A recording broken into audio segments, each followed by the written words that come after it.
Coach Jude and classmates. I am Eliza L. Meneses. My role in this video is to give the introduction of this topic. The main topic is the child and adolescent development and learning principles. We are here to give insights before the end of our presentation. We are the Study Hub number 6. Here are my members.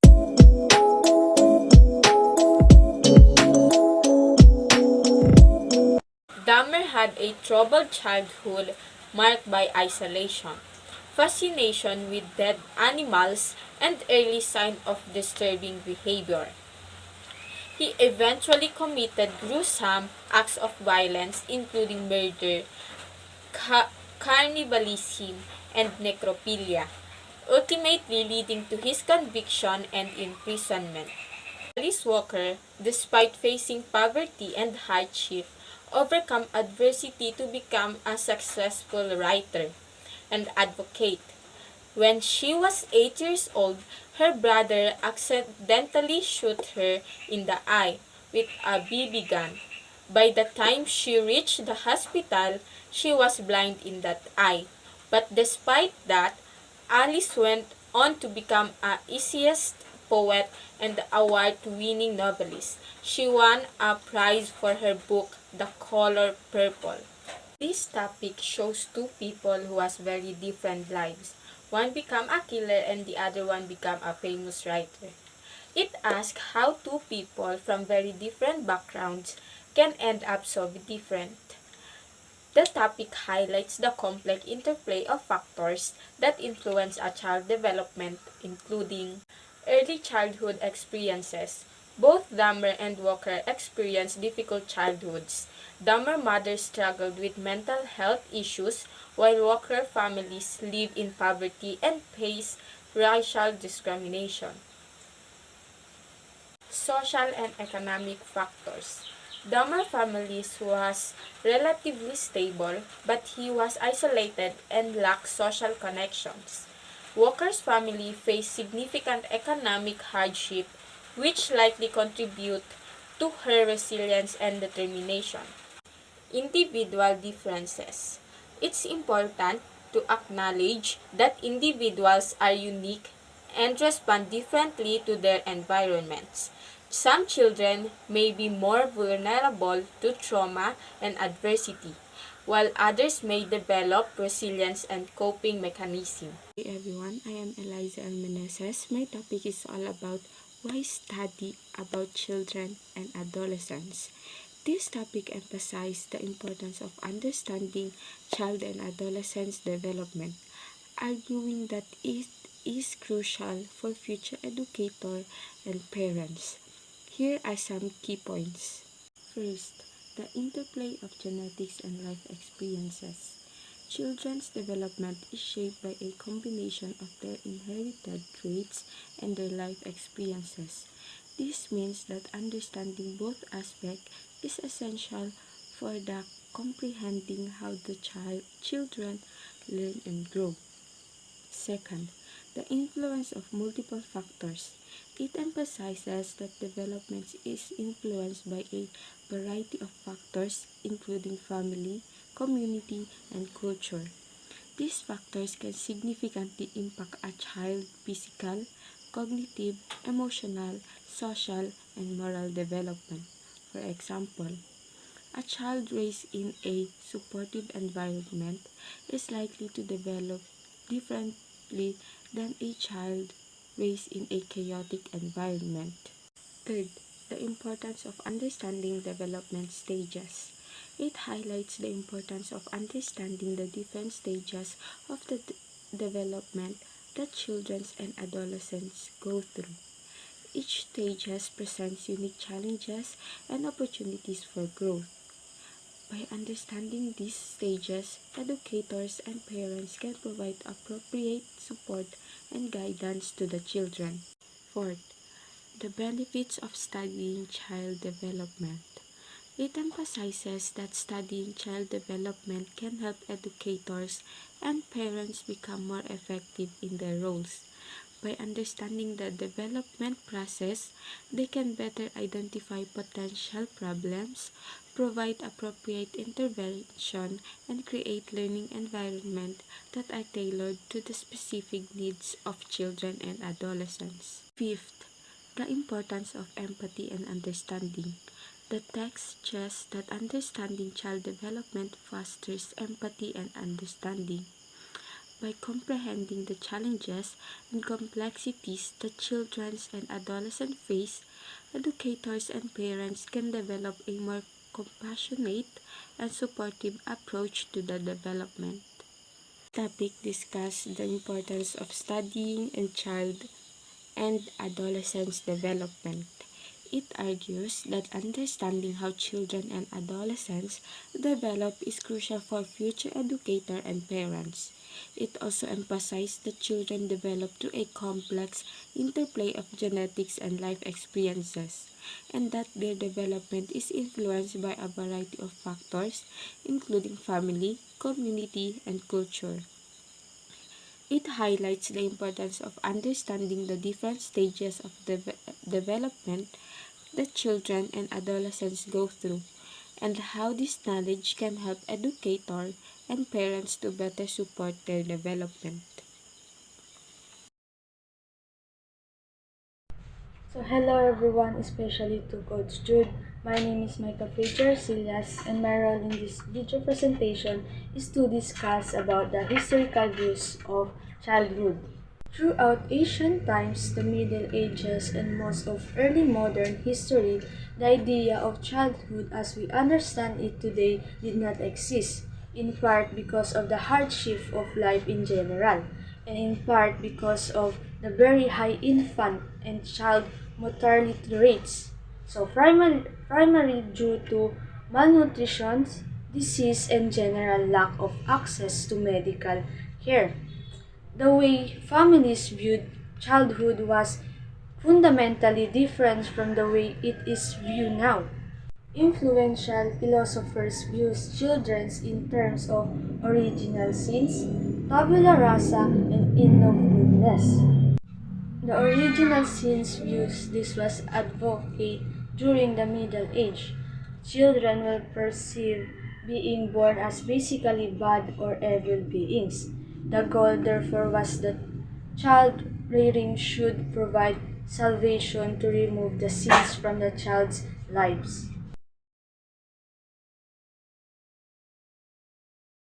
In tabula rasa view, in 17th century it was proposed by English philosopher John Locke that children are not innately bad but instead they are like blank tablets.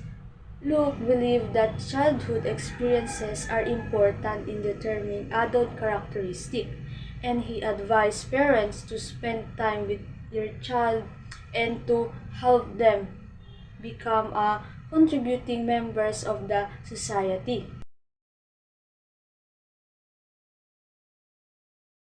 Innate goodness view, 18th century, it was presented by a French philosopher in the name of Jean-Jacques Rousseau. He emphasized that children are inherently good because they are basically good. The only role of caregiver is for the child is to be permanent, to grow naturally with little monitoring or concentration.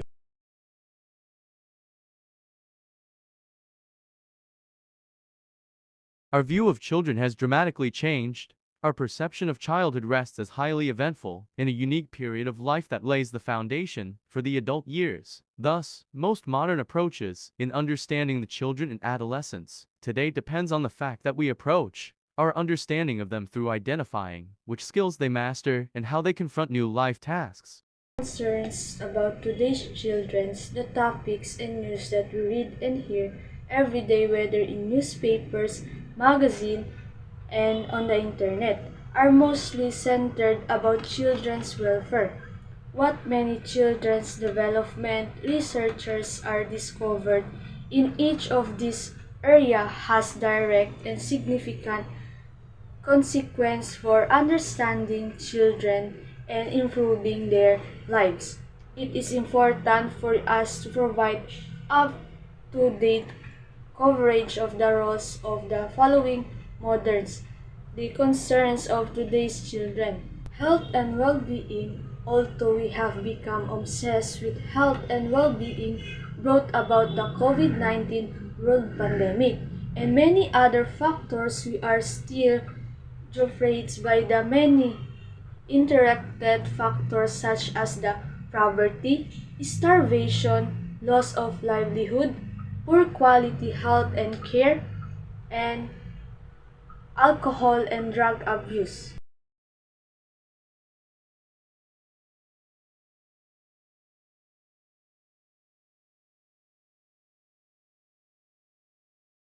Education, like parenting, is an extremely important dimension in children's life. So according to Sadker and Sadker 2013, education takes place in many places. Children learn from the environment at home, from the parents, siblings, relatives, neighbors, peers, school, church, aside from books, watching television, social media, and the internet. We might look back at our learning experiences and says that today is much easier due to advent of technology, yet to some individuals the new technology has an adverse effect on the learning styles of children today. To be more specific, the online classes and learning through modulars takes a fall on children and parents with limited access to technology and literacy. Because of the limited access of technology and literacy, it is also stressful on the part of teachers, educators, and school administrators in implementing such approach due to the short notice of preparations and training with the adoption of the new normal. In sociocultural contexts such as the culture, ethnicity, and the gender and development. These concepts are central in the discussion of children and adolescents' development. By context, we mean settings in which development occurs and wherein it is influenced by historical, economic, and sociocultural factors. For a researcher, it is alike finding out that children today are tolerant about cultural differences among other children. Culture encompasses the behavior, patterns, belief, and other products of a particular group of people that are passed on the generation to generation. For example, for Filipinos, we show respect to our elders by practicing like a mano po, like using po. Ethnicity is rooted in the cultural heritage, nationality, race, characteristic, religion, and language. Ethnic identity refers to the sense of membership in an ethnic group based on the shared language, religion, customs, and values.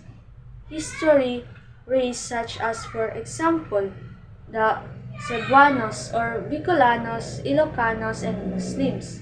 Gender involves the psychological and social cultural dimension of being male and female. Sex refers to the biological dimensions of being male and female. Our society today has a changing view and attitude about gender sensitivity.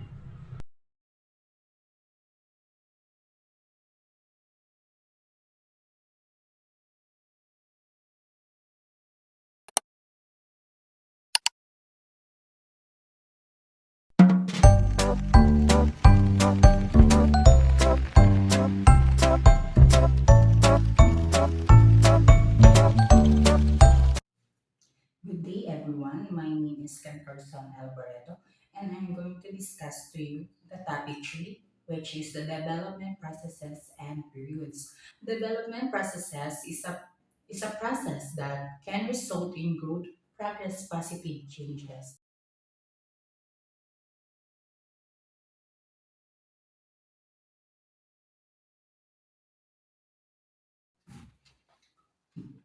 In developmental processes, there are three processes or types, which are the biological, cognitive, and social emotional. When we say biological, these are the physical changes like growth, sprout, brain development, and puberty. Next is the cognitive. Cognitive changes in thinking, intelligence, and language abilities. Number three is the social and emotional. Changes in relationship, emotions, and personality. When we say biological, this means it's like the physical changes of the people, and especially when we are in development stages. And in developmental periods, we have the prenatal, infancy, early childhood, middle and late childhood, and adolescence. When we say prenatal, this is the conception of birth, rapid growth, and the development. Okay. And in infancy, this is the birth to 18 to 24 months, dependency on the caregivers, basic motor skills, language development. And in early childhood, 18 to 24 months to 5 to 6 years. Increasingly, independence, language, and social skills development. Middle and late childhood, 6 to 11 years, development of the academic skills, expanding social circles. Now, adolescence, 10 to 12 to 18 to 19 years, rapid physical and cognitive changes in identity for formation, seeking independence. When we say prenatal, this is when giving birth, and in infancy is 0 months to 24 months. And in early childhood, this is the increasing of independency, language, and social. This is where they develop in the, like, we are starting to speak. And the middle and late childhood, this is the this is this bracket of here. This is the development of the academic skills, expanding in social circles. In adolescent, this is like physical and cognitive changes to people, identify formation, seeking for independence. Number one, development follows a predictable pattern, with each stage building upon the previous one, allowing for gradual learning and skill acquisition. This means development progress is a structured manner, with each stage building upon the previous one, fostering gradual learning and skills acquisition. Number two, development is a continuous process of gradual change, with individuals progressing through distinct stages, marked by milestone and transition, allowing for a more nuanced and adaptable process of growth. This means development is an ongoing process of changes, with individuals moving through defined stages marked by milestone and transition, enabling a more nuanced and acceptable growth process. Number three, development is unique to each individual, shaped by their genetic makeup, personal experiences, and social and cultural context. This means development is individualized, influenced by genetics, personal experiences, and social and cultural context, creating a unique developmental journey for each person. Number four, development involves not just acquiring new skills but also maintaining existing ones and adapting to challenges, ensuring individuals thrive and adapt throughout their lifespan. This means development encompasses not only acquiring new skills, but also maintaining existing ones and adapting to new challenges, ensuring individuals thrive and adapt throughout their lives.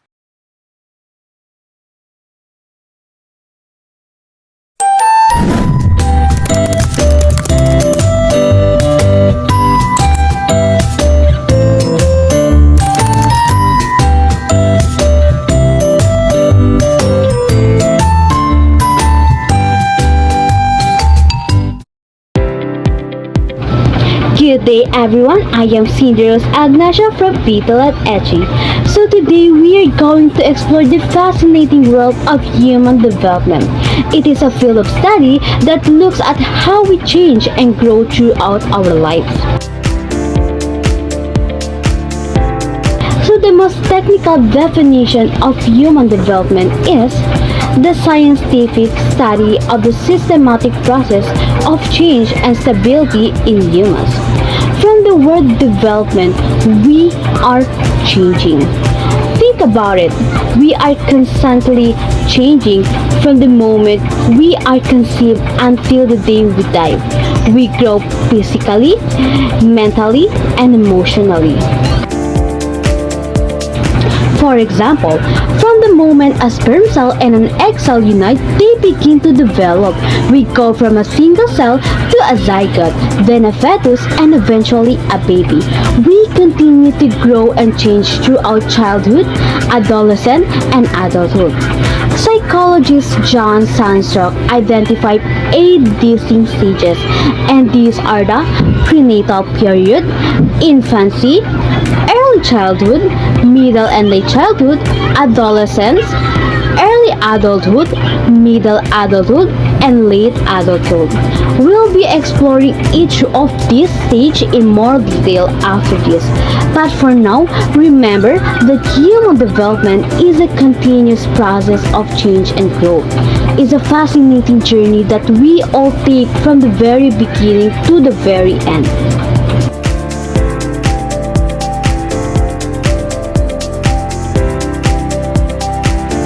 The prenatal period is a time from conception, with a sperm, fertilizer, and egg to birth, a journey of 9 months packed with incredible growth and development. Think about it. We start as a single cell, and through cell division, we become a cluster of cells, then an embryo, and finally a fetus. One of the most amazing things about the prenatal period is how the brain develops. The brain starts as a simple tube, but it quickly forms a complex structures and connection that allows us to think, learn, and feel.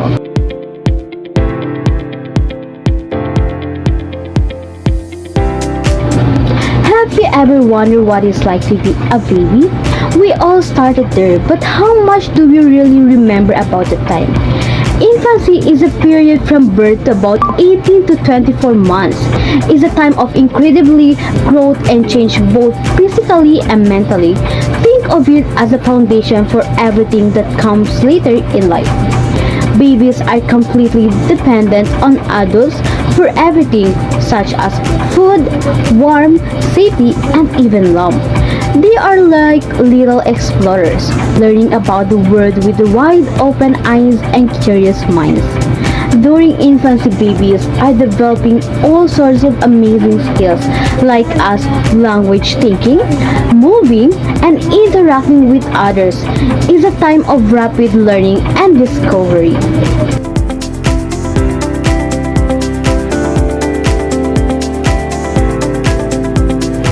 So what do you remember about being physical? What are your favorite things to do? Early childhood is a time between the end of infancy, around 18 to 24 months, and when kids start first grade, which is usually around 5 or 6 years old, is a time of being changed and lot of fun. During early childhood, kids become more independent. They learn how to dress themselves, eat by themselves, and even use the toilet. They're also getting ready for school, like learnings like colors, shapes, and numbers. Play is super important in the early childhood. It's how no learn and explore the world. They play with their friends, make a game, and use their imagination. It's time to be creative and have fun.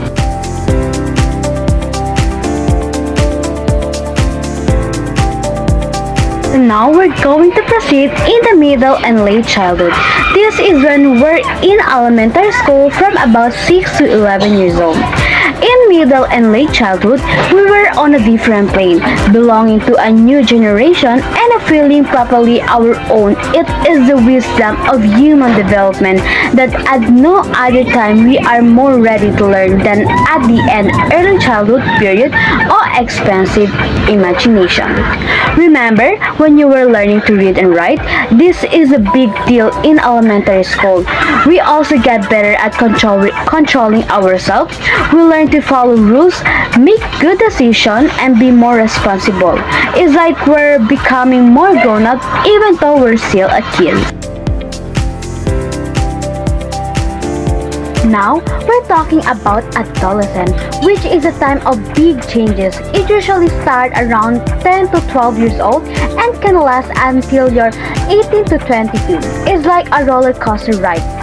One of the biggest changes in physical, we start to grow taller, stronger, and our bodies change in lots of ways. Like girls develop breasts and boys get facial hair and their voices get deeper.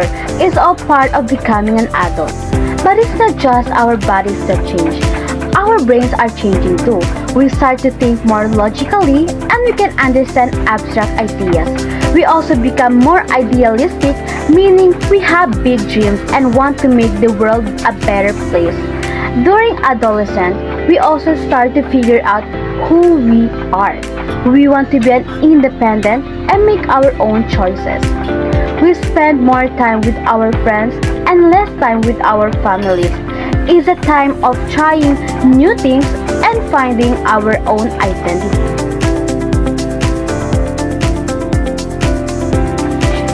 Now, we're talking about early adulthood, which is a time of starting new things and figure out where we are as adults. It usually starts in our late teens or early 20s and goes through our 30s. This is when we become more independent, we move out of our parents' house, start our own careers, and maybe even start families. It's a time of making big decisions about our lives. Early adulthood is also a time for love and relationships. Many people find partners, get married, and start families. It's a time for learning how to live with someone else and building a life together. But it's not always easy. Early adulthood can be a busy time. We're trying to balance work, relationships, and maybe even raising kids. It can be hard to find time for everything we want to do.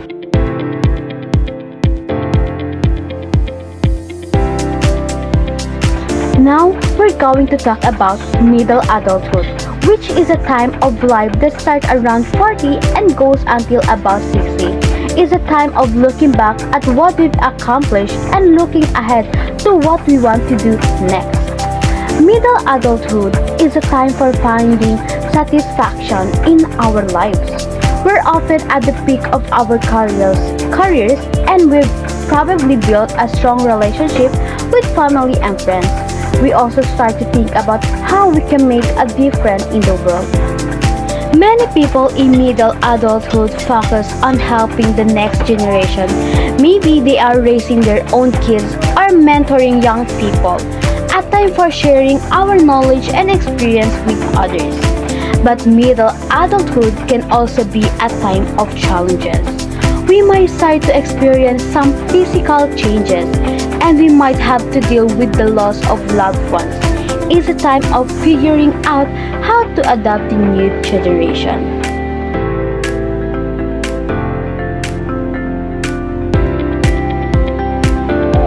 Now, we're at the last stage of human development and this is the late adulthood, which is a time of life that starts around the age of 60 and goes on. It's a time of new experiences and adjustments. Many people in late adulthood retire from their careers and have more free time. They might travel, spend time with family and friends, or pursue new hobbies.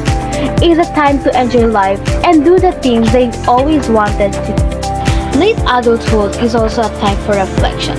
People often think about their lives and what they've accomplished.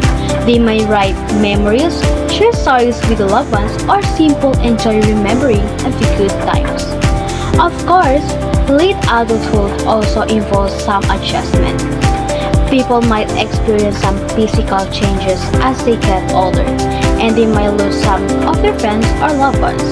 It's important to learn to adapt to these changes and find new ways to connect with others.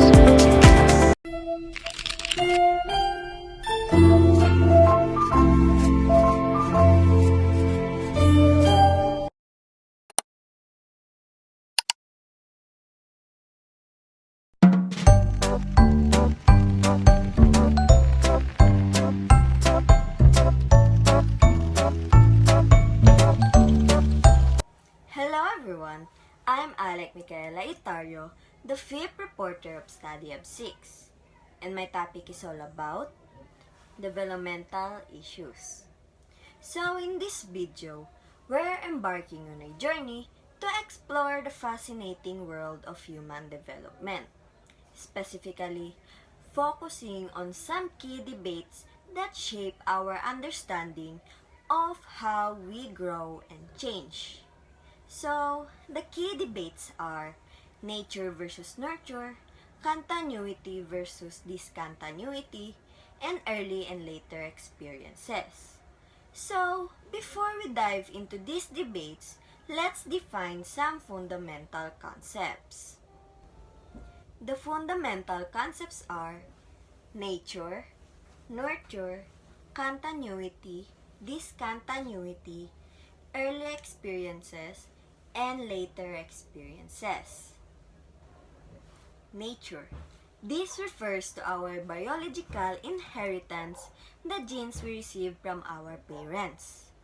Think of it as a blueprint for our development, influencing our physical characteristics, temperament, and even certain dispositions. Nurture. This encompasses all the environmental influences that shape our development.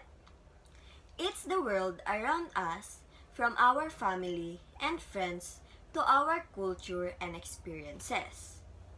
Nurture encompasses everything from the food we eat to the education we receive, the relationship we build, and the challenges we face.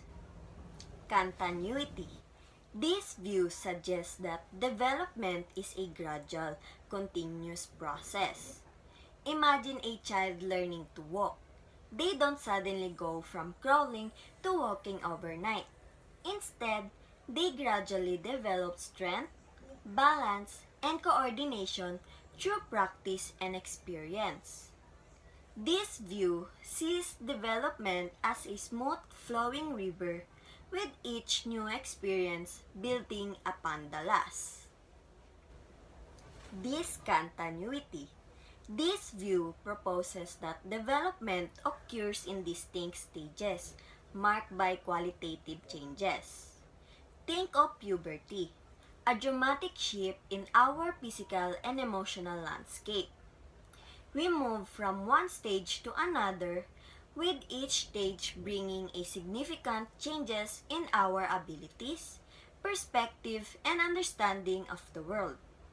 This view sees development as a series of waterfalls, each with its unique characteristics and challenges. Early experiences. This perspective emphasizes the importance of experiences during infancy and early childhood. It's like planting a seed. The conditions in early stages have a profound impact on the plant's future growth. Early experiences, particularly those involving attachment and bonding, can have a lasting impact on our emotional and social development. Later experiences.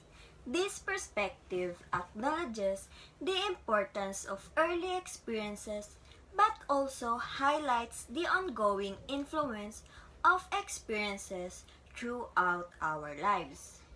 It's like tending to a tree. Even after the roots are established, ongoing care and support are crucial for its continued growth and flourishing. Later experiences, particularly those that provide support, challenge, opportunity, can help us overcome past experiences, develop new skills, and shape our identities. Now, let's delve into three key debates that have shaped our understanding of human development.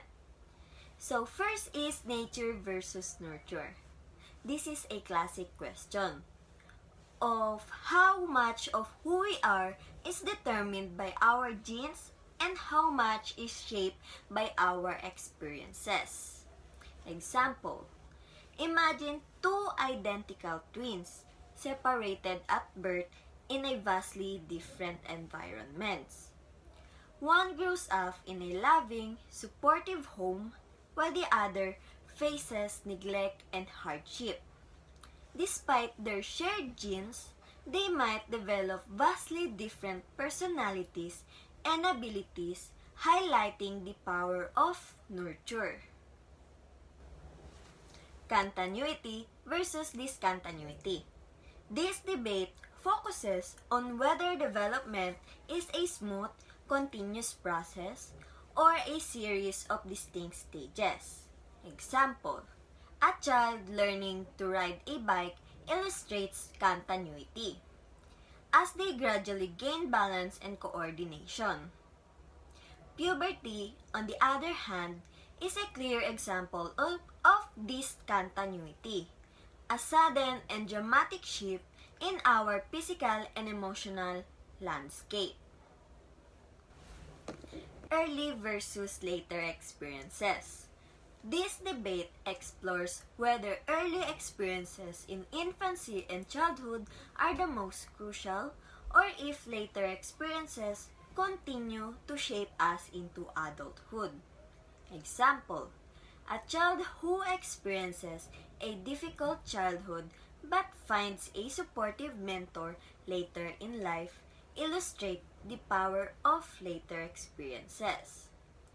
This mentor's guidance can help the child overcome past trauma and develop a positive sense of self. These debates are complex, but there is no easy answers. But by understanding them, we gain a deeper appreciation for the intricate process of human development. We recognize that both nature and nurture play vital roles, that development is a blend of continuity and discontinuity, and that both early and later experiences contribute to shaping who we are. We have explored a lot of ground today, from the fundamental question of why we study children and adolescents to the historical views that have shaped our understanding of childhood, and finally to the complex processes and issues that guide human development. The stories of individuals like Jeffrey Dahmer and Alice Walker remind us that each person's journey is unique. There's no single answer to why some children thrive while others struggle. But we've learned through our exploration of historical perspective and developmental processes is that every child deserves support and guidance.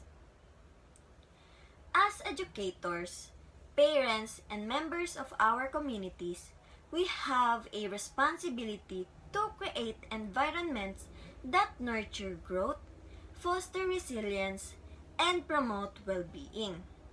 By recognizing the unique challenges and opportunities of each developmental stage, we can better support individuals and communities in reaching their full potentials. Whether we're talking about the influence of nature versus nurture, the continuity of development, or the impact of early experiences, the key takeaway is that human development is a complex but fascinating process. We're all part in this journey, and by understanding it better, we can create a more just and equitable society for everyone. Thank you for joining us on this exploration of human development. We encourage you to continue learning about this important topic and find ways to contribute to the well-being of children and adolescents in your own communities.